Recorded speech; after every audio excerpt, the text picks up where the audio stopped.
Ito daw yung bago nilang produkto. Ang katsudong, sabi na ng maldita. Bakit baliktad ang aking camera? Akakara katsudong na ito. Sa katsu kasi siya, katrabaho. At syempre, ito yung kanilang original na tonjiro na ginagayang pilit. Ay, hindi ko magaya. Ayan, ang tonjiro nila. Favorite yan ng mga bata kasi napakadaming gulay.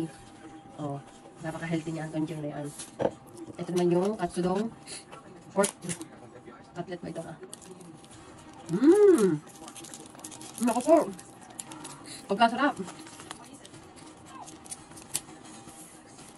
With matching. Wow! Isaw-saw din eh. Patay, sira ang diet. Naku po, linamnam. Grabe.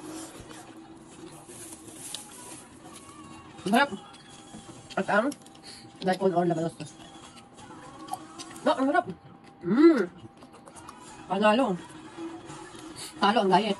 Panalo sa kain. Talo sa diet. Ang sarap ito. Grabe anak. Wala na sila ang diet ng mami.